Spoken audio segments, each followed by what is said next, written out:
Welcome everyone to our special Poets Time, which is just a chat really on memoir and writing from life. This has been the promised video that was up and down, but it's going to be back up and you'll see it now.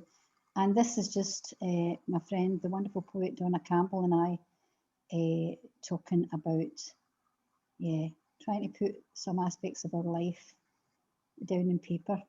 Over to you, Donna. Yeah, it's like, well, I'm Donna Campbell. I'm a performance poet, and I've had quite a few stuff published throughout the years in various anthologies and magazines. And I've just recently had this beautiful book collection by Seahorse Publications published just recently. Yeah, so that's me. Well, I think I'm Linda Jackson. I'm the editor. I had the great privilege of getting that book out. It was great just to read it. I'm also Linda Jackson, Jaxson. So I've been a singer all my life, and I've written many, many, many songs. So it's only latterly, really, that I've moved into, well, at least trying to publish some of my work. I've written a lot of stuff, but like everybody, sometimes you don't do anything with it. But last year, during just at the beginning of lockdown, I brought out this book, and I did bring it out with my own publishing house. I don't think it was too much of a pat myself on the back thing. It's just I think writing memoirs a bit scared. Just if you own that yourself, it feels safer somehow. So this is the first of three memoirs. The second one will be out probably towards the end of this year at the rate I'm going, and it's about the life of a singer and growing up in the town of Paisley. So I also this year, just a couple of weeks ago, brought out this kind of collection of poetry, which is about the relationship with my mother, based on the items in her cabinet. So, and I think reading over and over with Donna's poems, they seem to be taken from life. So that's what we're going to talk about a bit today. To start off with, I'm going to read a bit from this book. This book goes from the girls as a young child up to about 19, and this is at the bit where she realizes that that she can entertain people quite significantly, make a noise, and people seem to like it. So she gets going on that thing. So this is the chapter, stage 4. I call them stages instead of chapters. I practice my singing everywhere, in the street, at school, in toilets, and always somewhere inside my head. Songs went round and round most days. Lyrics became second nature, and I loved them, and I would share the best of them with my dad. But I knew there was a very serious side to this thing. Remember to sing from here, daughter. Bring it up, give it bellises, but bring it back down to the quietest you can do and mean it. Really, really mean it.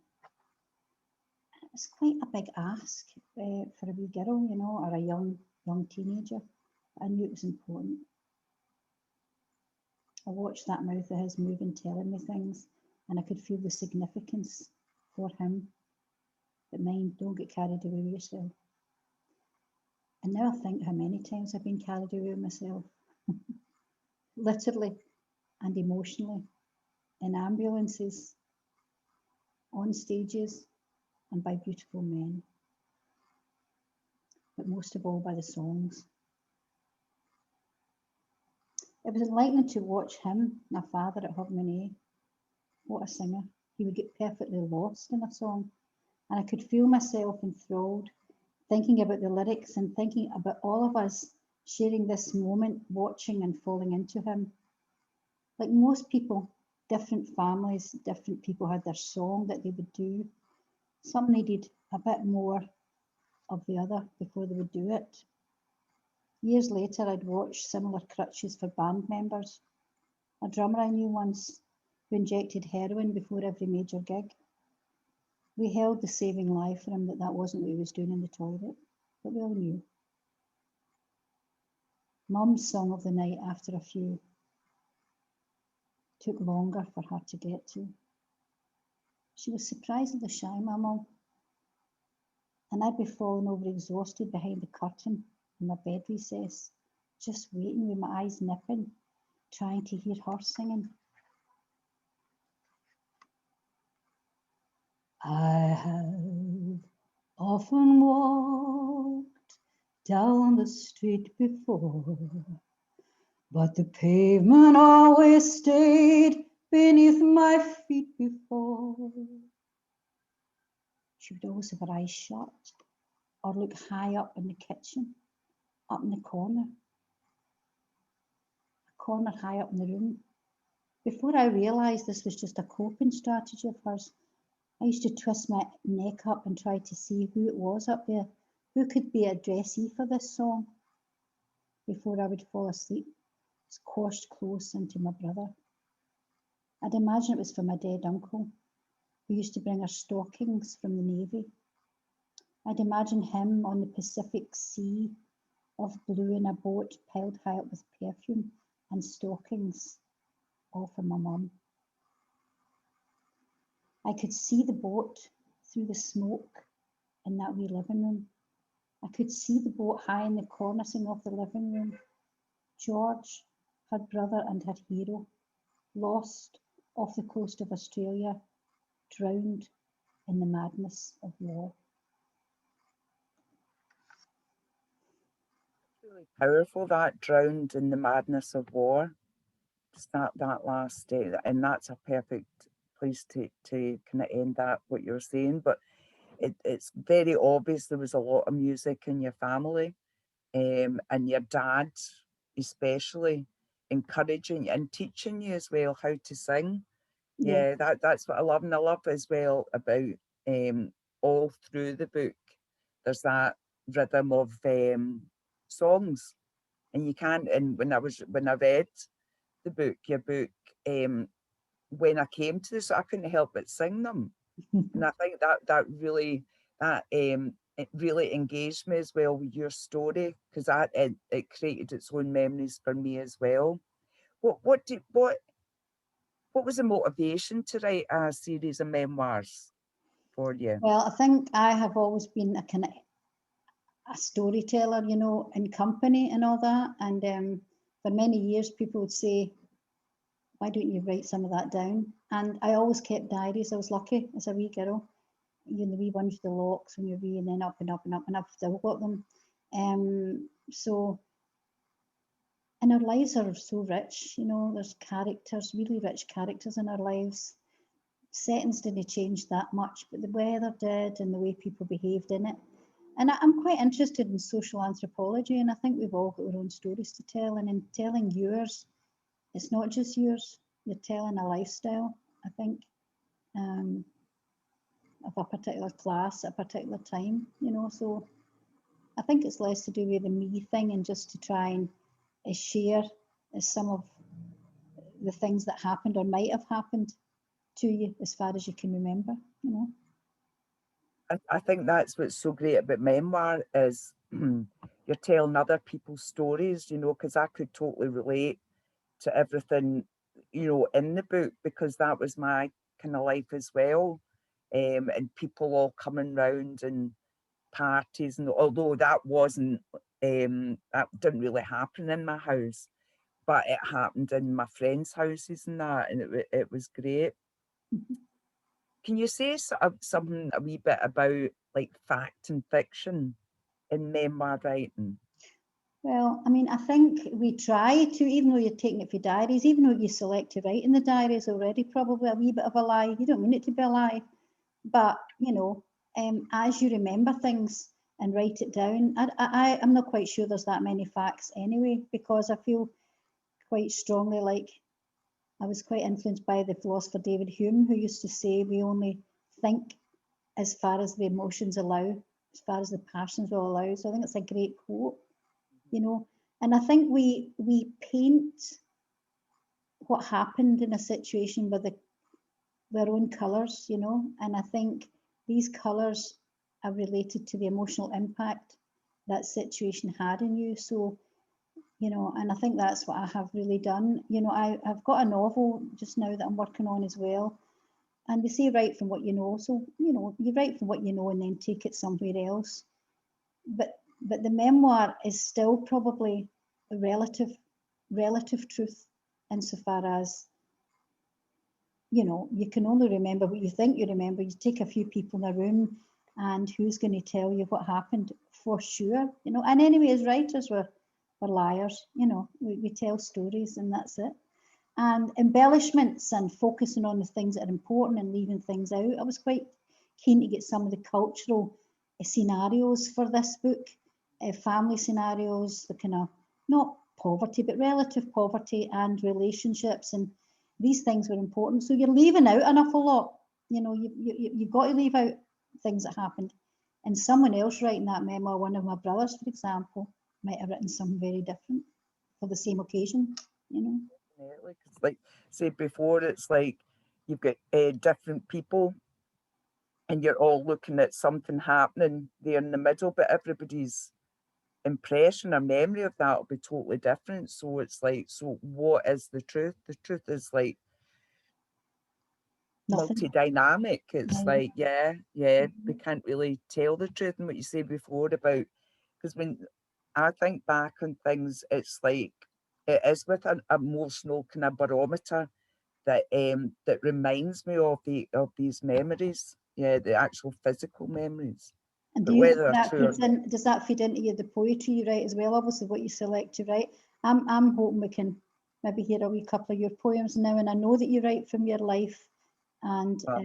select certain things, just like anybody, whatever struck you is going to be the thing that's Yeah, you know, yeah. especially with poetry more even than a memoir, I think. Love memoir. I love your memoir.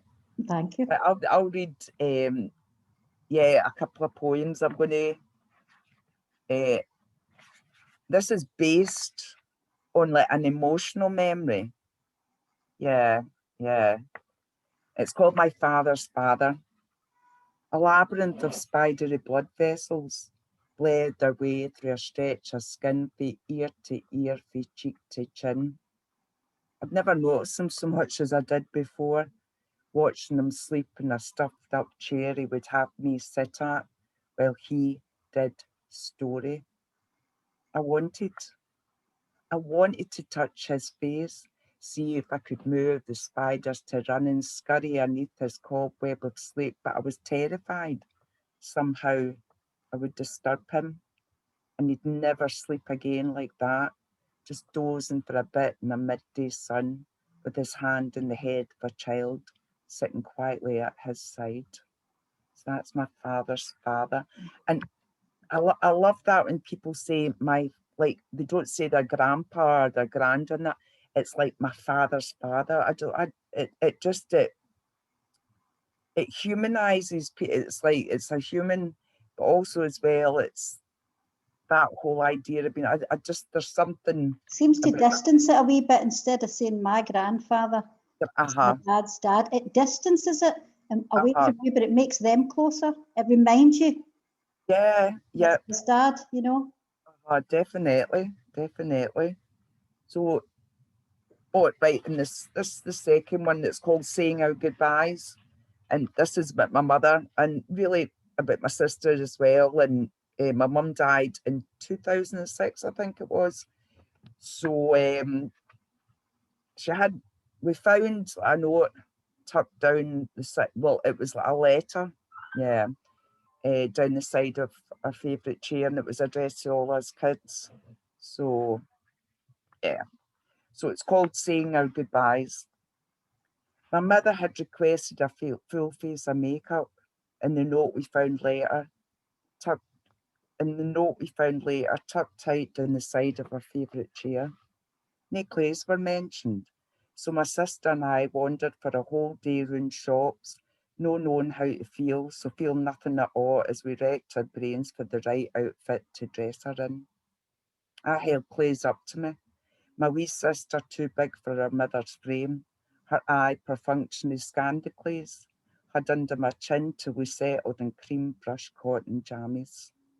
An embroidered butterfly motif, subtly coloured in shades of the eyeshadow she adored. Blues, mauves, pinks and purples, a rainbow of sorts. She'd be proud of her lasses for being so strong, while her man and boy sat at home lame with the enormity of all. Passing the parlour, where our mother laid bed, we hurried up the road clutching our shopping to wait for the call telling us to come in. To make pretty her face, curry her up in soft brush cotton, hum her well-known tunes and lay to rest a fierce kind woman, but I always did the best she could, unlimited resources, and a clutch of secrets tucked away for a rainy day. So that was my mum. The funny, it's like I've always, I don't know if, yeah, I suppose I've always been aware of the difference between male and female, the way you're brought up and the way you like people address you or don't address you, and what is the male expectations, what's the female expectations. So when my mum died, I made sure that I helped carry the coffin. It was just so important for me to do that, because she'd really been, she was really, really kind woman, but because that, a lot of people kind of used her. And I just thought, no, I'm going to be one of the Did ones. that make you resistance when you wanted to do that? Yeah. Yeah. But I thought, no, I was like, no, fuck yous, I'm going to be on, help carry the coffin You're as very well. brave. I couldn't do it. I was a wee bit overwrought, actually, to be honest, when my mum died in 2019, and I was just, I couldn't, but I remember my friend Janet Paisley as well. There's 3 daughters there, and that was a long time ago. Her mum died, and they carried her body with obviously a couple of helpers through the village that they lived in, and that was what she said. Nobody could have denied how beautiful it was, but there was that resistance to that.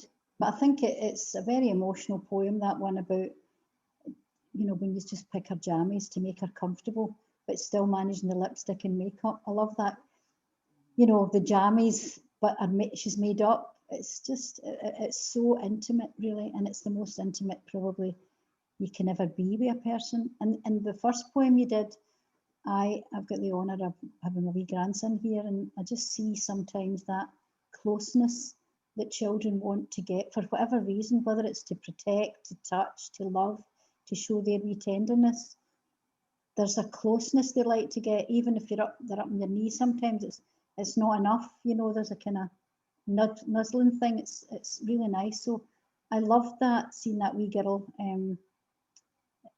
for whatever reason, want to get close, very close to her grandfather. I think kids are fascinated as well with older looking faces.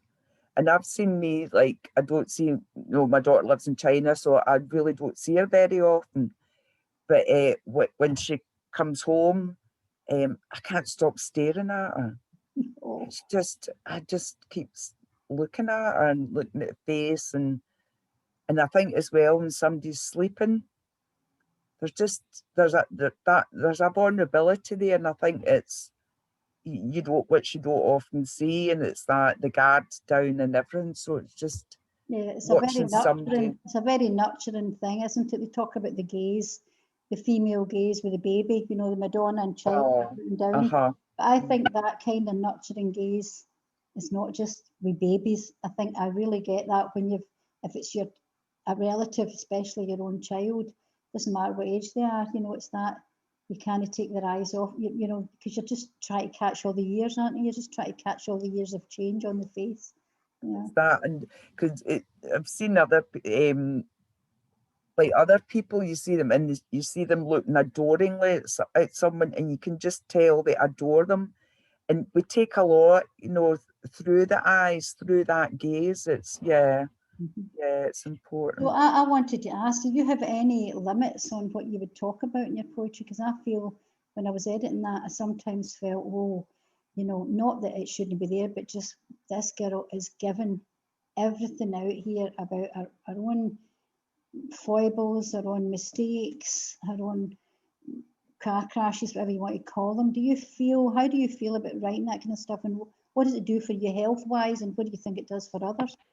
Linda, I just think that it's like you, it's you're writing, when you're writing about your own self, you're actually writing about other people and other people's experiences. But I don't have any holds barred when it comes to writing. And if it can, that as well, if it, because I write about addiction, about like sexual abuse, violence, you know. So, and it's, if that can encourage other people to speak about that's just absolutely fantastic. But I just write And what also I write. let them know they're not alone. You know, Oh, I think that's the main thing, isn't it? That people can say, well, and if there's something you're a bit ashamed of, or something you feel, you know, it's somebody else. There's lots of people in the world have probably been in that, and oh, here I'm telling definitely. you I have, you know. And shame as well keeps things in the dark, which is really sad. Um, and things shameful, yeah, I suppose some of them are, but they weren't, like, you weren't that person. You wouldn't have, or I wouldn't have done a lot of things if I wasn't under the influence, or I suppose damage from previous things. Yeah. I found it nice there when you were talking about your daughter. I was going to read a wee bit for this book, the Cabinet Poems, just now.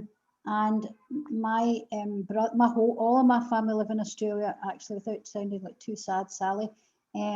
My brothers, my extended family, only my own children down the way, you know, no relatives. It's only down the way with my kids. And that can be difficult. I think although they're there, you don't want to do that down the way on your kids. It's a bit early for that, you know, that dependency. So and my mum was one of these women, and she loved us all, but she was mad for her sons. I mean, she was mad for her sons. She used to spend every Christmas in Australia, and I'm really sure, without having any, you know, that's where she's happiest. I'm sure that's where her spirit is just now. And I would like to read this wee poem that's called The Galas of Canberra. And it's a wee poem about, if I can find it, as I said in that other wee bit, she was quite a shy person, and she would, like a lot of people, she would get herself a wee bit braver with a wee half or two, you know, that would be her back in her place. But she used to stay quite often with my younger brother. He had plenty of space and whatever, and they had a big garden. Now these galas, these birds are quite extrovert. They're pink and grey, and they're very, she used to tell me about them and come back. They're cheeky, they dance, they do all sorts of stuff, throw their feathers up and all this carry on. So there was lots of them in my brother's garden. So this is the galas of Canberra. Pink and grey galas flown all the way here. Youngest son had sent them on a jumbo jet.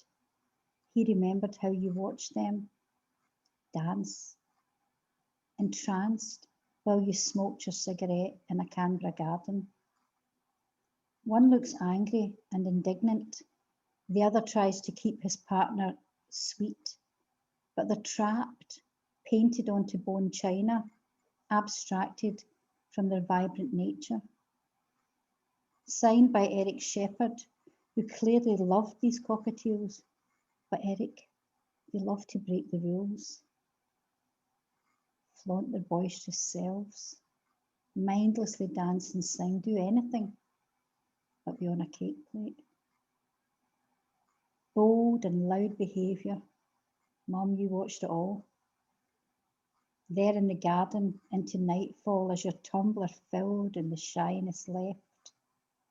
You mind danced with them. You maybe even took a wee risk and took to the grass, a dance with your big son. Enjoyed that confidence, freedom which has been hard won. Their crests rising in white, a night magical and lacquered, star-painted colours. Nothing mattered but being there. I've removed them from the cabinet, and for now they lie on top. From their plate they can see the window. And maybe they'll formulate a plan to stop living here. So if they're gone when I rise one wintry day, I'll celebrate, because they'll have flown away in pink and grey skies, remembering those vivid blue eyes that were ever their audience and mine.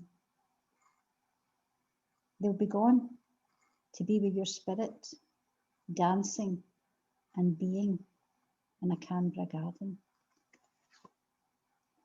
Such a beautiful poem, that. So that's the wee mum, where, you know, I could just easily visualise her there sitting at a wee decking, and she'd be watching them, and then, you know, they had some quite nice party nights just amongst themselves, I've heard. So I can see her, you know, because my mum was very small, my brothers are over, that brother's 6'4" or something. So I can easily just imagine her, you know, let's go up for a wee dance, and I can easily imagine it. So aye, that's that one. And the other one I thought I would do is, I played in rock bands, as I said, I've sang all my life, and my mum used to find it great. She loved coming to gigs and all that, as I say. She was always my audience, you know, when she could come.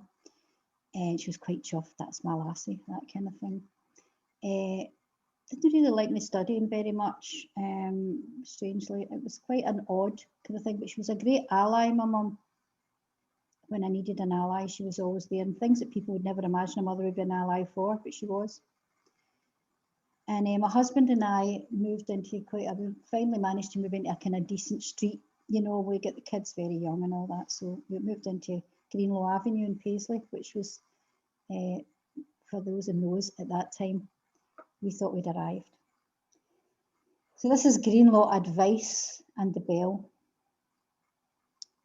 It was all about timing, being accepted into the avenue frame of reference about what makes a good wife and a good mother. You'll need to learn to play the game and help the wains to fit in. Playing in a band and earning good money. I could be with the kids by day, honey sparkled at night, done up like a Christmas tree in a cabaret band, on the road in a van up and down the cities and towns of Scotland. But I could be with my kids by day. They didn't need a nursery, but it was all about timing, playing with the kids, the dressing up fun, and you don't get those days back. There's never a rerun. Mum, I don't want to go back and teach through the day. It'll just take time for folks to see that this is just a different way to live. You'll need to play the game and give the wains a chance to fit in. But I stood my ground, and months went by till at last the kids were invited to their friends' homes. Women nodded in the street. The ice had melted, despite a black transit van at my door every second night. They seemed to think to themselves, she might be all right. A free Saturday from the band when the drummer was ill. And the street women were having a night. And right up until 6, I still didn't know if I would be invited to go to the Crystal party. Lots of drinks were downed, more than the band in the van. Lots of crystal glasses were found to be just gorgeous. Thousands were purchased. Tupperware nights trashed. That's a thing of the past, cheap rubbish. Not really a drinker. I was pretty astonished at the amount of booze that was tanned. That must be great playing in a band. We all thought you were a right Lulu, probably a man grabber. I went to the crystal table, bought Mum a purple glass bell. When I visited, she asked, what the hell's that for? I tried to explain my way of thinking about ceremony, bells ringing indicating a change of direction, how I had taken her advice and played ball with all those women at the Avenue night. Good hen. That's it done now. So get your band on track. You love your own way, hen. But aye, mind your back. It does sound like you had a fantastic ally there in your mum. And I thought it was quite, like you spoke right at the beginning of that poem about frame of reference and how frame of reference is really important. Yeah. to people, because if you don't have any frame of reference, you're knackered. It's really difficult. But I thought it was quite sad that you were waiting till 6 o'clock to see if you were going to be invited or not. I mean, to be honest, it wasn't for going to a crystal party. It was just I had a night off and it had been suggested. I knew everyone else was going, and I thought, well, I wonder, because it was more like when there was kids' birthday parties. I was really concerned that my kids would be at these things. But I was very different. I mean, I was well out of their frame of reference for sure. You know, 6 guys peeping on a van at tea time, you know, and me running out and big coat over whatever gear I'd on, or, you know, just trying to wait as long as I could before I left. So it's just the usual. It's when people don't understand things, I think it's much easier to condemn them. You know, I think when people learned I was a school teacher, it was different.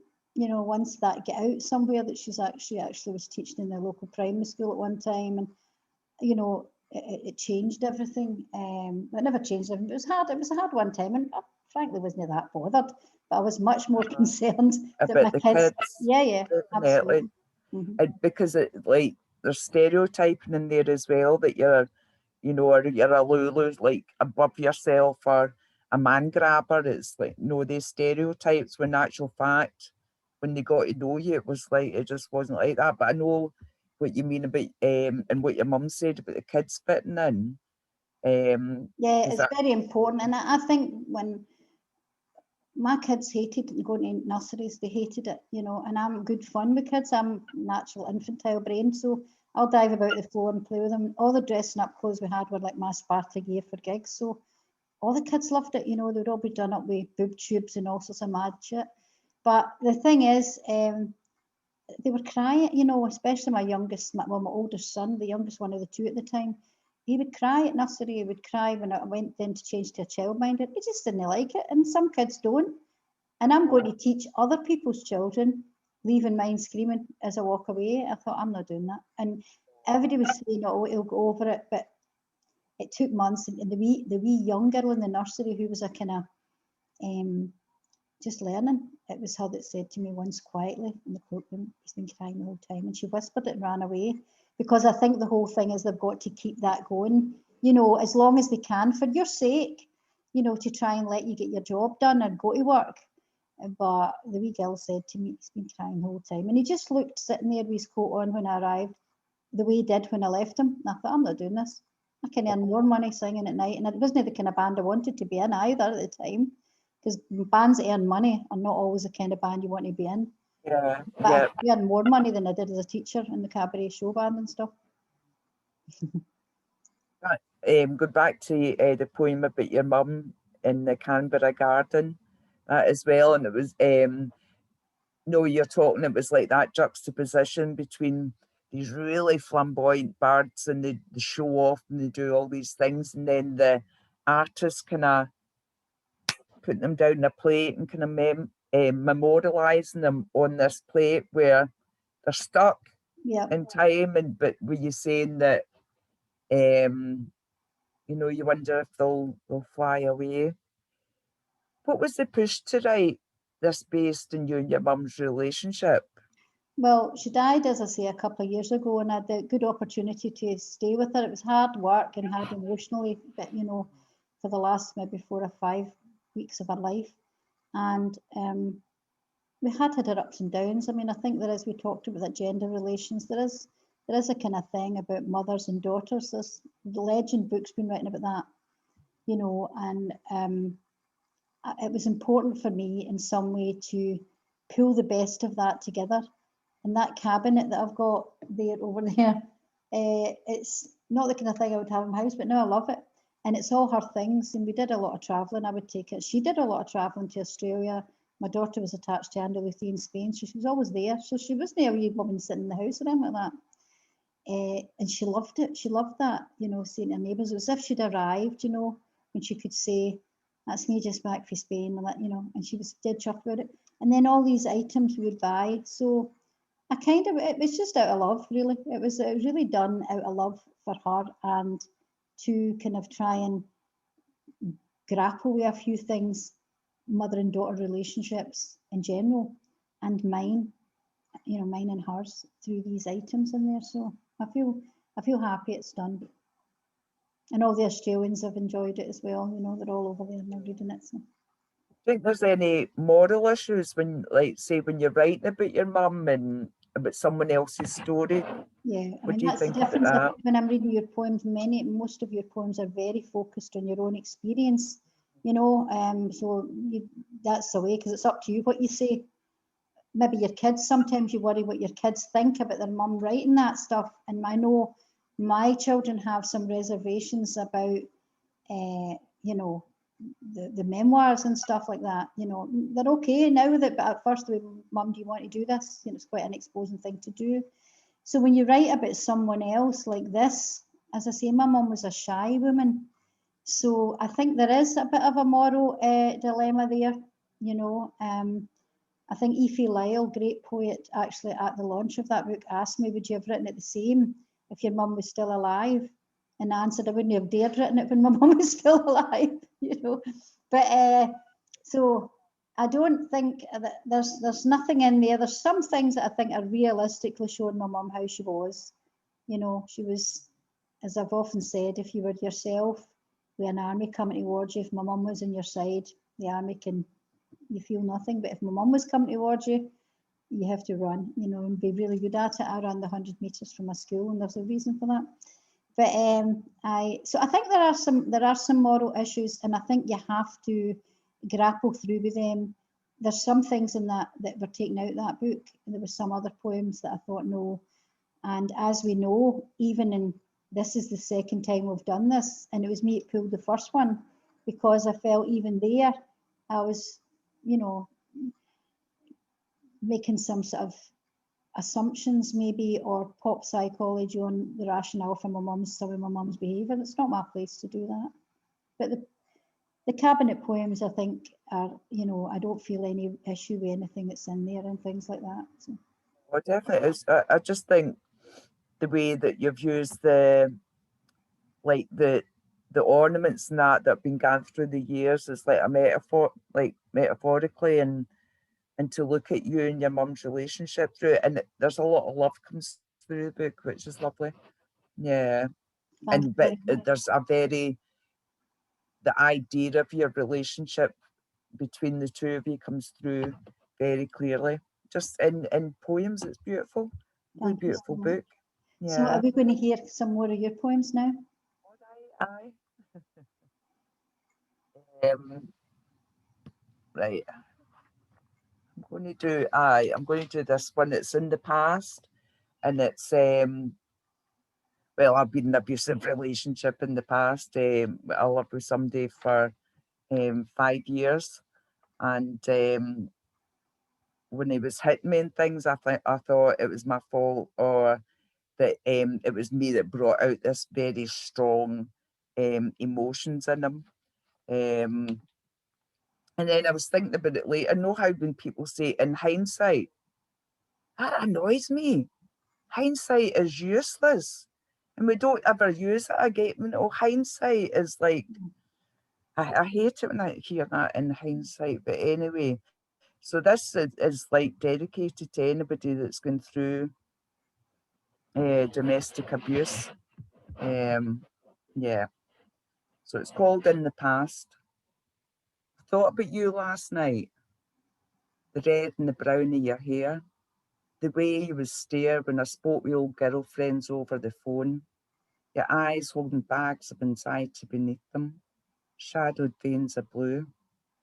I remember times I would lie in bed, feigning the breath of a woman deep in slumber, but it never deterred your hand, nor the cold blank spank of your body, gearing up for the ride next to mine. I hated you more. No, I fucking hated you most then. I desperately tried to be as dead as a person could be, an impliable mass of rigor mortis emotion, but it never worked. Perhaps you liked it that way. I don't wonder what you're up to these days, a lie in the dead of night, waiting for your key to fit into the lock and for you to come in beside me. It is only time that affords hindsight, contemplation, and a knowledge of what insanity is really all about. So that's in the past. Good. What was good? Aye, right. So, and this kind of follows on from, yeah, I find it. This poem kind of follows on from abuse and that, and right, I know men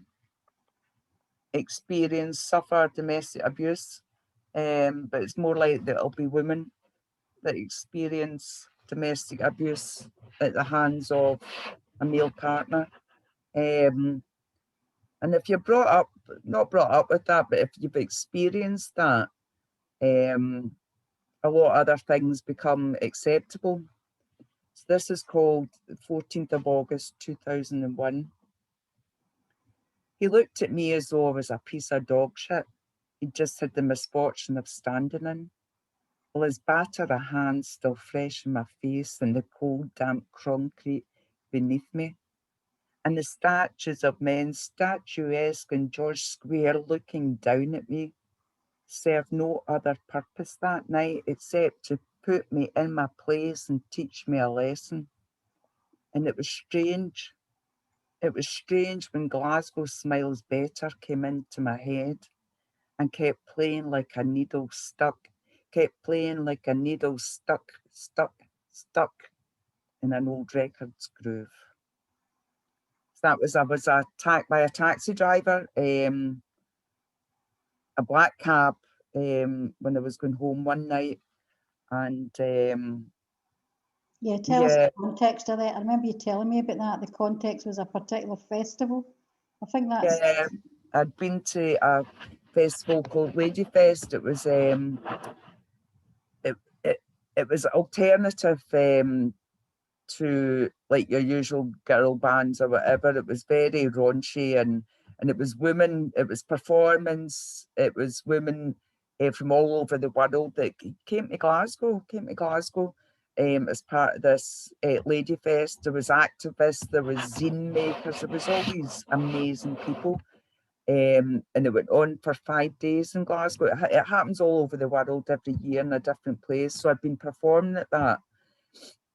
I say before, like my head was shaved. I'd my head shaved for about 3 years in the 90s going into the 2000s, and that used to upset. Like I would be walking down the street and I would get abuse shouted at me from men because I'd shaved hair.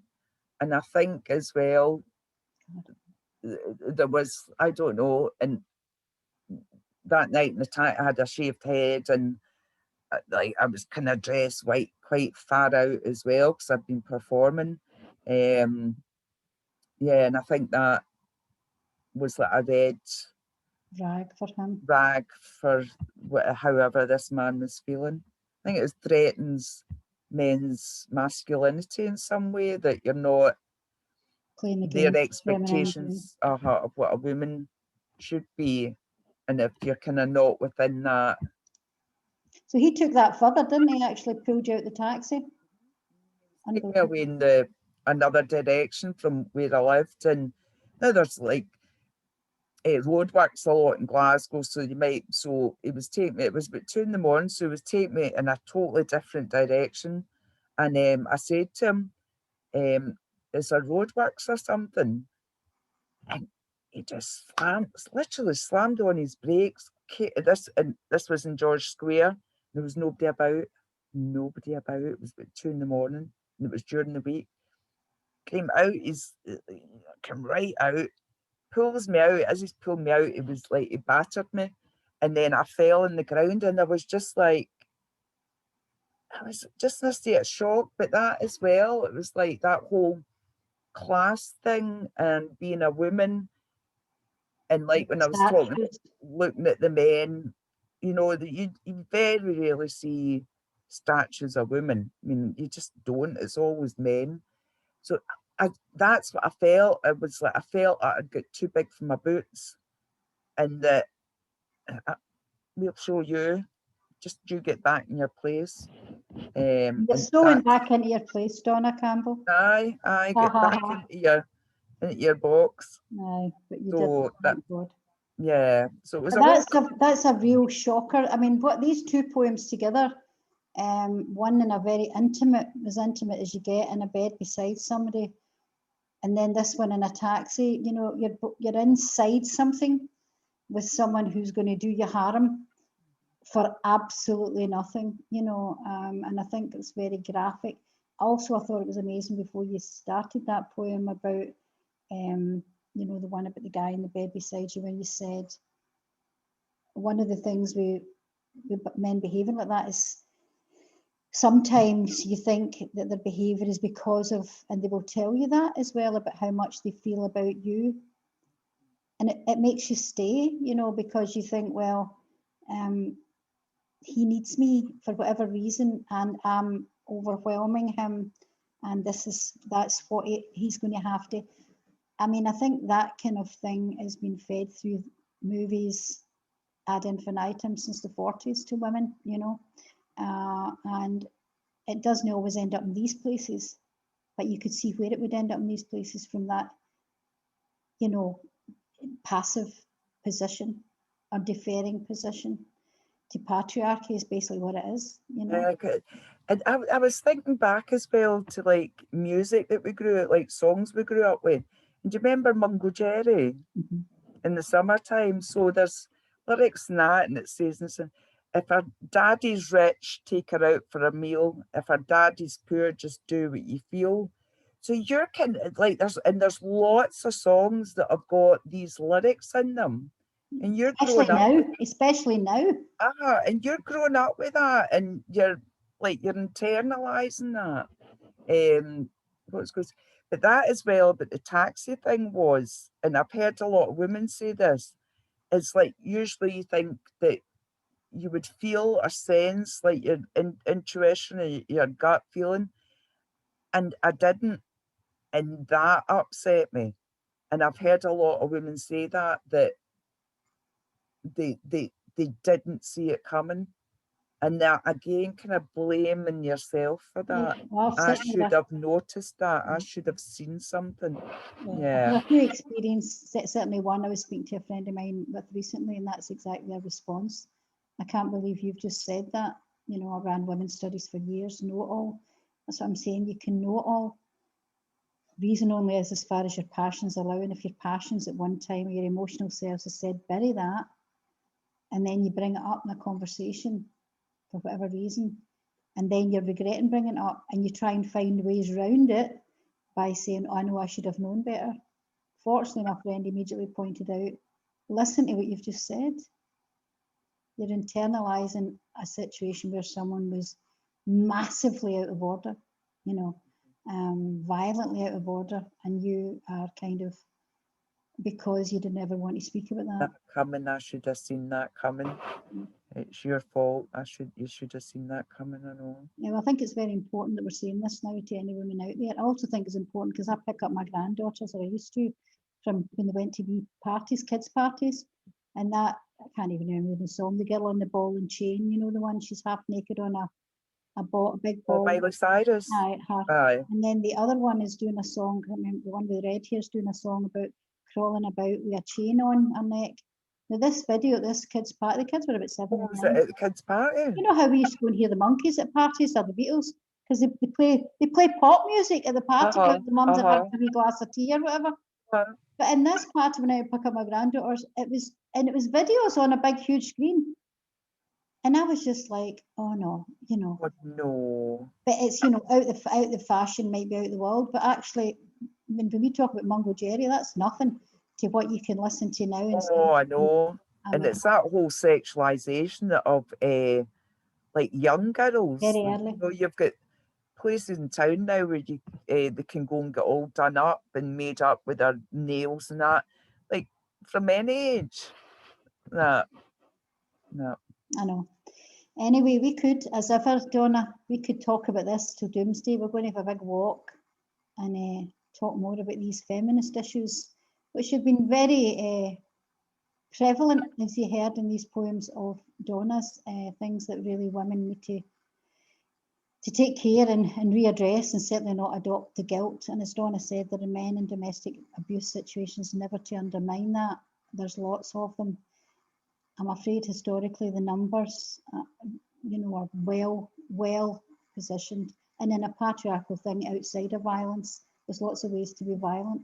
If women have to keep being in the back foot just to get somewhere.